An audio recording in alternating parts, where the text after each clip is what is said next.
golf course.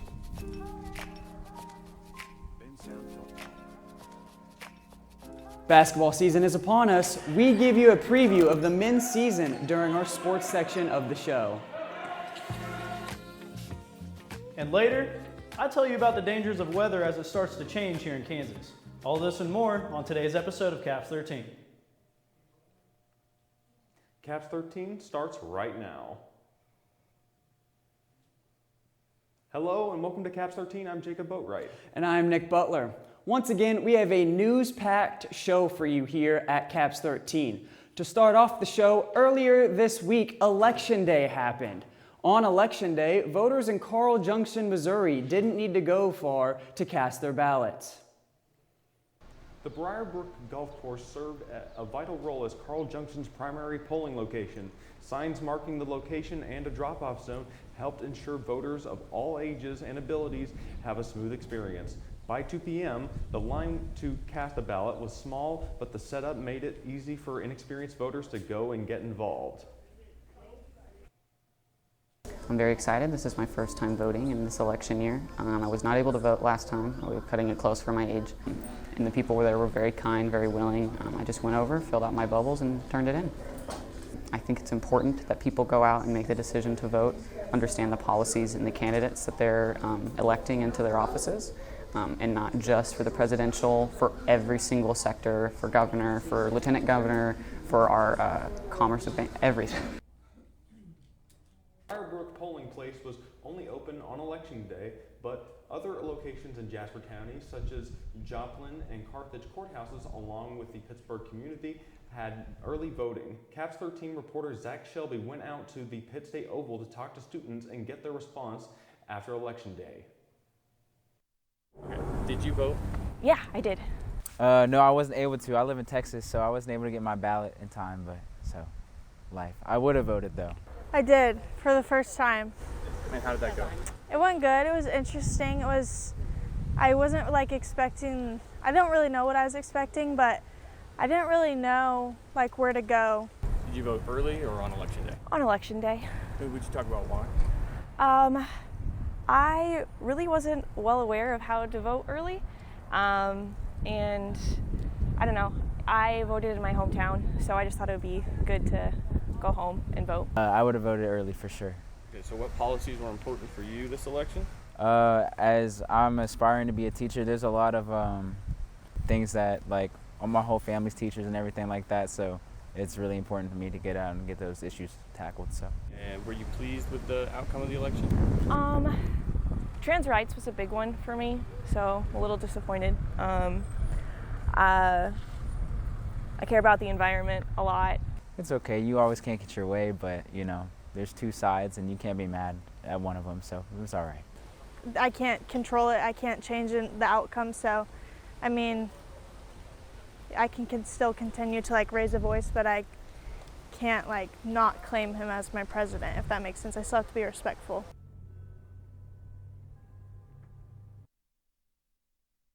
Riley Wagner spoke with people at the PSU Collegio to see what improvements are being made to better their social media presence. That story coming up on Caps 13 after this.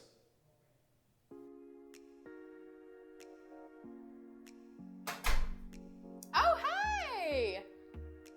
Did you get drugs off the street again? It's not that I'm upset, just disappointed. But I'm more concerned about your safety. Are you at least gonna get your drugs tested for fentanyl? What? Do you know how dangerous that can be? Here, say this chocolate chip cookie is the drugs that you got. Let's look at all these chocolate chips. See how they're not evenly distributed? That's how fentanyl works. Anytime you get drugs, make sure you test all the areas to see if there's fentanyl. You never know what chips could be hiding.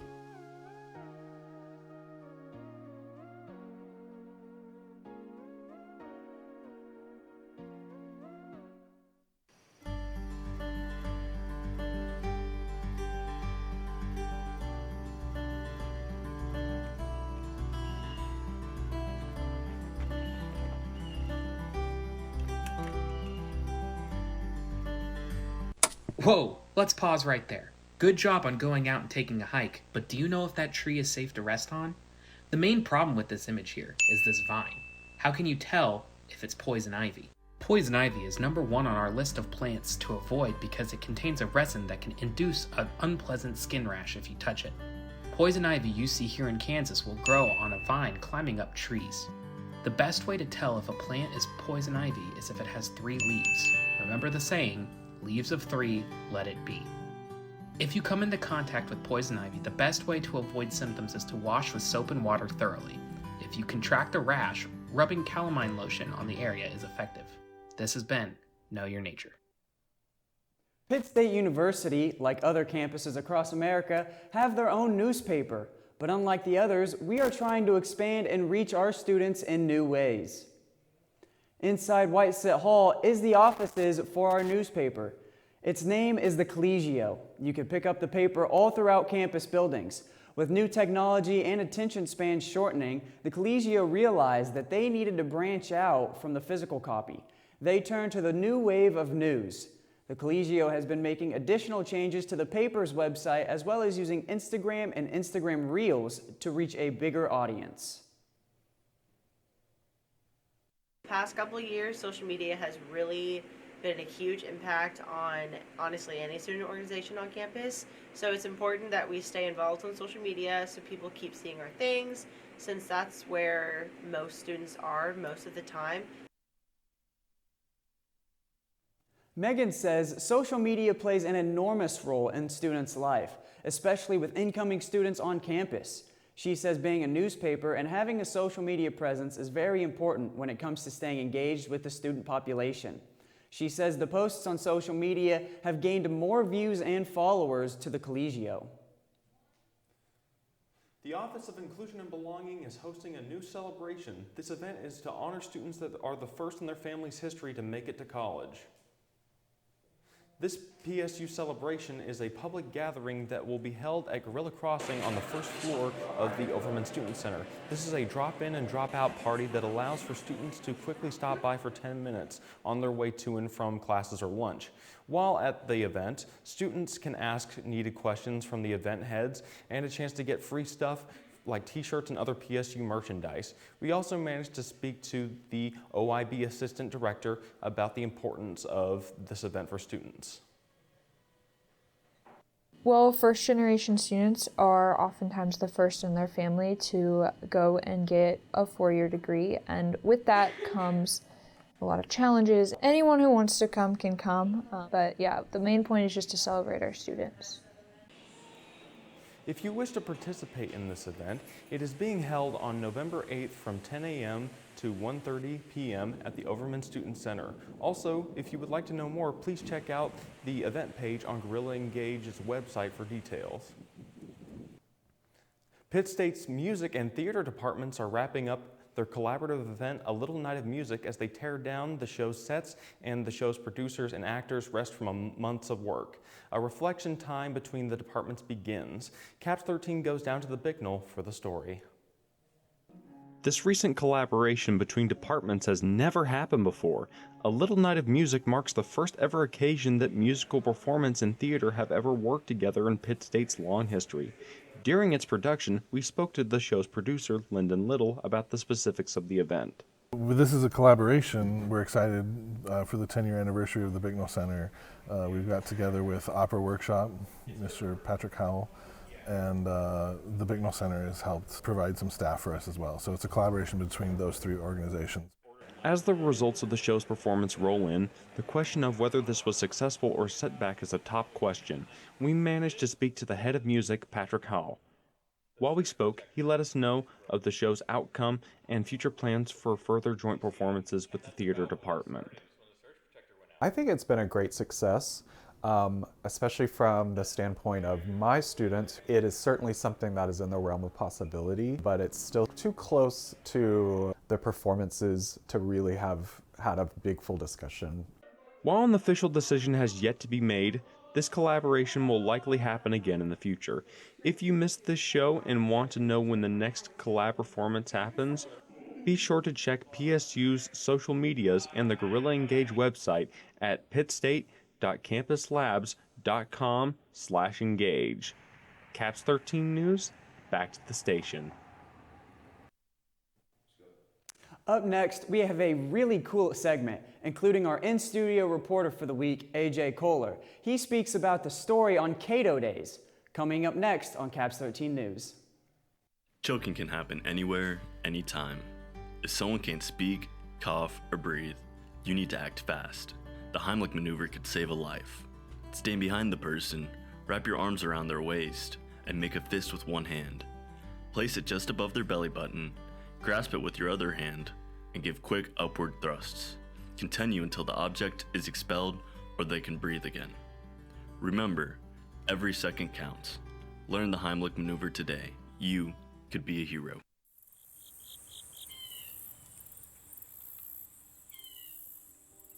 Planet Earth.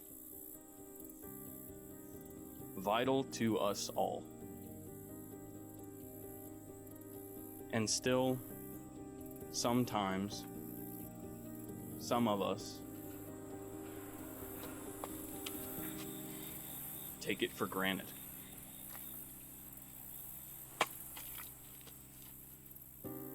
But how much can we ignore? How much can we overlook before it's too much? Or before it's too late? Your choice matters. A lot of little efforts have a big impact.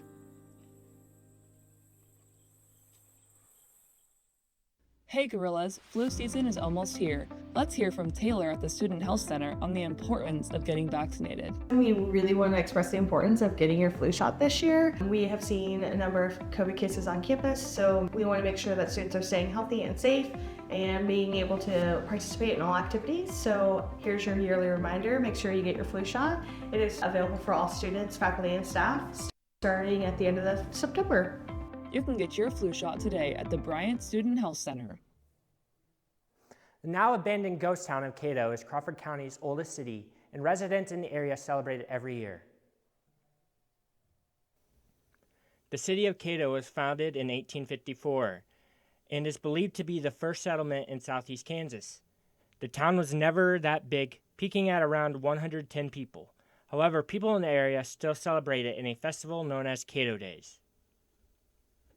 There's a lot of historical significance with the border wars and the Cherokee neutral lands, which this was a part of. The schoolhouse is the oldest and first schoolhouse in Crawford County. What remains of the community includes the Cato Church, the schoolhouse, and the mill inside an old barn. Activities were abundant at this event. Started with songs in the church, a blacksmith, a cowboy stew lunch, and historical performances. Kids could also take a lesson in orthography and elocution. Orthography is more or less like grammar. What students would know today is grammar, finding corrections in sentences, capitalizations, misspellings, punctuations. Elocution would be like tongue twisters, the sayings of words, like pronunciations of letters like the S sound or the W sound. The historic one-room schoolhouse was built in 1869 and ran until the 1950s. The event was started in the 1980s by John Sperling, who would give people tours of Cato on a hayride. If you didn't make it to the event, you could still learn about Cato. Come see Cato. Even when nothing is going on, we have a lot of signage and people can learn about history and walk around just by reading the signs. With Caps 13 News, I'm AJ Kohler. If you want to go to Cato, the town site is located at 1153 North 200 Street under Arcadia, Kansas. October is over, with November is here. With that, Thanksgiving is right around the corner. For students, that means Thanksgiving break is almost here. The students of Pitt State are excited for Thanksgiving break. Caps 13 reporter Nick Butler has more. At Pittsburg State University, the temperature is dropping and the leaves are changing colors. It is officially fall weather. And with that, the holidays are coming close. The closest one, Thanksgiving. During the holiday season, students get to go back home and spend time with their families. Plus, students are excited for Thanksgiving as that means that they get a full week off to relax. And so having that week off, the full week, just allows people to kind of chill out and finally enjoy some time before they, before they have to go into the harsh realities at the end of the semester. Many students start to get overwhelmed during midterms and after. Without a break, it can be difficult for students to stay on their A game going into the final weeks of the semester. Thanksgiving break gives the students the opportunities to feel re-energized going into the end of the semester. So yeah, I think it's definitely beneficial just letting the students like mentally reset, see their families, do whatever they want to do for a week, and yeah, helps them out. Thanksgiving break starts later than usual this year. It will start on Saturday, November 23rd, and will last until Monday, December 2nd. So go visit family, eat a lot of food, relax, have a good time, and make sure to come back ready to finish this semester strong. For Caps 13 News, I am Nick Butler. What is a Caps 13 broadcast without sports? We have those stories up next.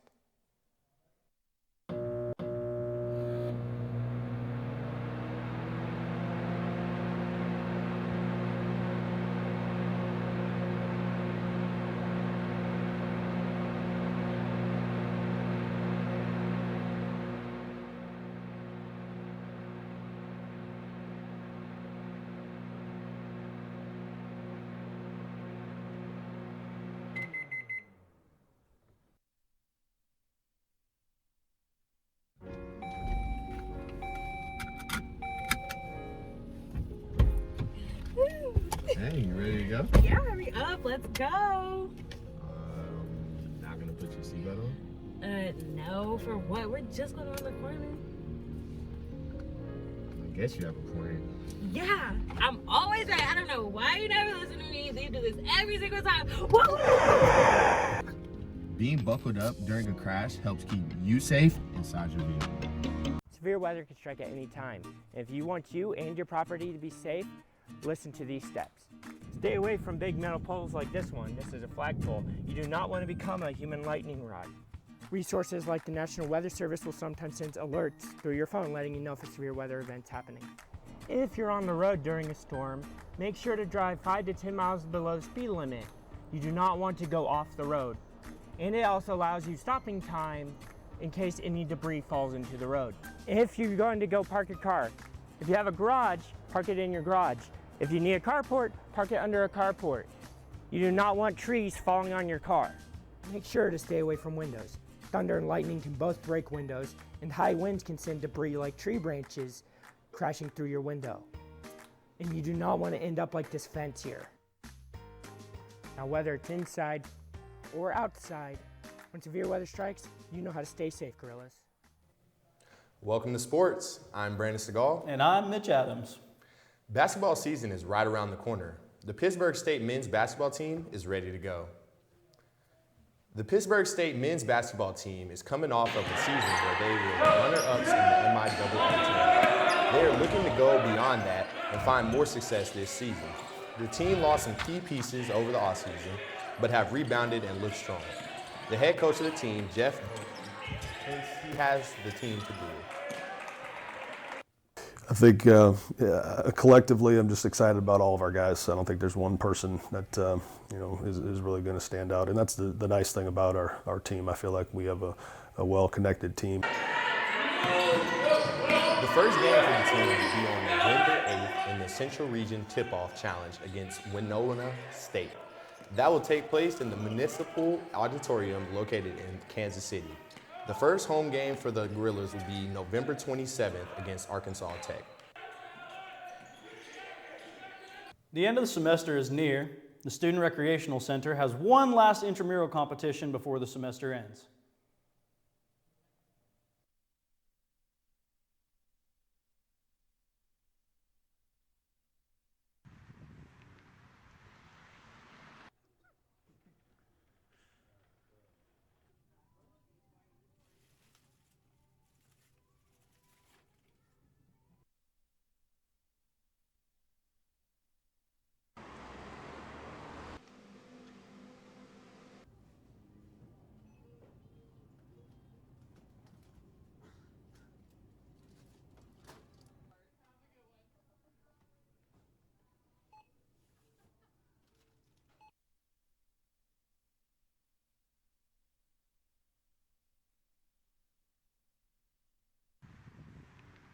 Pittsburg State is the only Division II school in the country that uses Red Card. Red Card is a company that is used all across the United States by different universities. Red Card is a program that funds each individual athlete a certain amount of money to be able to provide meals or groceries throughout the week. Each week, athletes are given money to spend at 4 businesses in the community that have partnered with Red Card: Ron Supermarket, Chatters, Blue Spoon, and Smoky Racks. Athletes need to be refueled. The problem with catering food for over 100 athletes is that not everybody likes the same thing, which causes lots of food to get wasted. Red Card gives the athletes a new way to buy food that they like. Red Card's super important. It gives guys like an opportunity to be able to like go get groceries throughout the week. Like certain days, if you have, a lot of stuff going on and you just need like to go get a quick meal from wherever you like Ron's or like certain places around town, gives you the opportunity to do that. It's actually super helpful for us.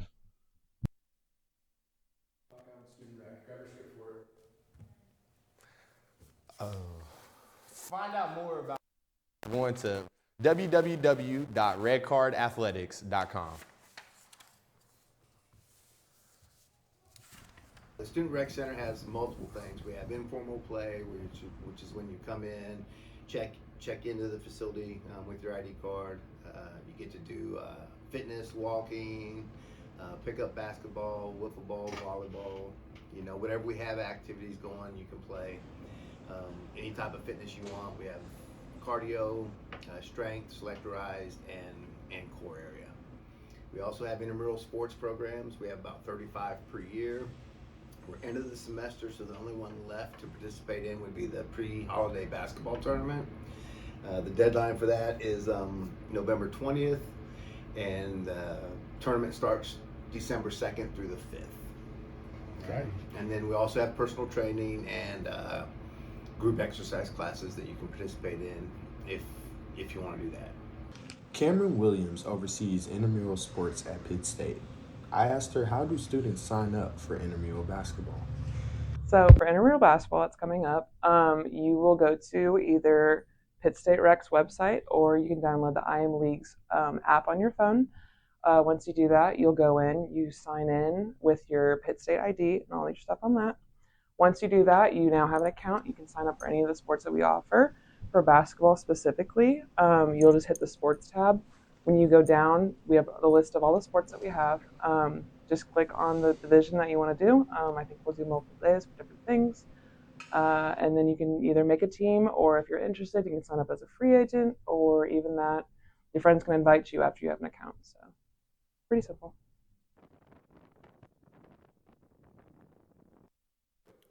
Coming up next, AJ Kohler has a story on an event hosted at Gorilla Crossing. That story on bears and boba coming up.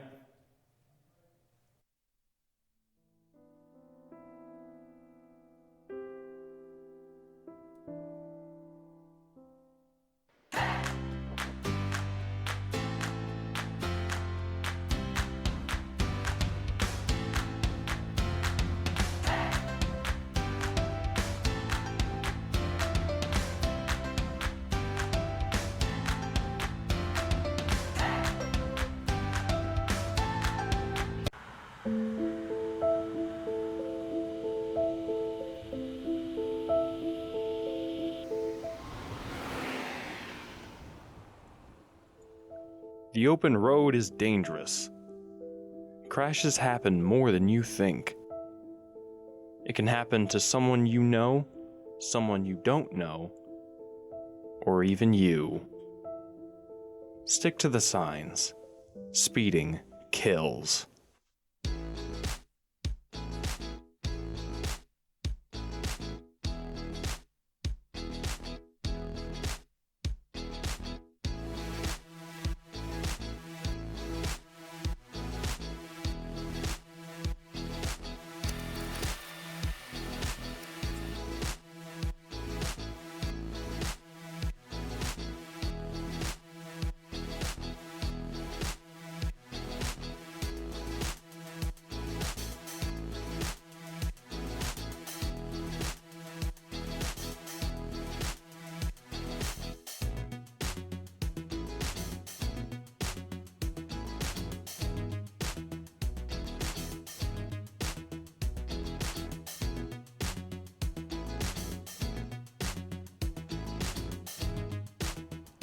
Pitt State students care about the Golden Rule, and so should you. Thank you. The Gorillas Activity Board hosted a new event called Bears and Boba. The event, which took place at Gorilla Crossing, was packed full of students who got to choose what stuffed animal they wanted, and they would stuff them. The options included bats, bears, and even aliens. After they did that, they could enjoy boba tea that the board acquired from Kazoku. The event had over 100 stuffed animals for students to choose from. Now, over to Mitch Adams, who has important news on weather. This past week, we've all had to deal with a tremendous amount of weather problems. Now, typically the tornado warnings and sirens only sound in the spring for us here in Kansas, but this year's a little different. PSU has taken important precautions in terms of keeping us informed and in the know for all important information that will keep us safe when hazardous weather takes place. Phone calls, emails, text messages, and Canvas notifications are all a part of college's plans that will get us informed about the weather. With all these storms, a tree actually blew over and into my girlfriend's car on the driveway of our home last Saturday night. The tree knocked out a power line connected to my house, shooting sparks to the ground and disconnecting the house's power. The tree was completely uprooted and washed out of the ground as it was dead and very weakly set. According to drought.gov, our county and other surrounding counties in southeast Kansas are in a severe drought warning. Drought can deprive tree roots from water, weakening them and making them more susceptible to falling. Even though I am okay and my girlfriend is okay as well, I wanted to remind our viewers that this weather is for real. We need to be cautious and smart as the winter months start to approach. I'm Mitch Adams with Caps 13. Back to you guys. All of us here at Caps 13 News. I'm Nick Butler. And I'm Jacob Boatwright. Stay safe and don't forget to tune in next week. Caps 13 wishes you a very good evening.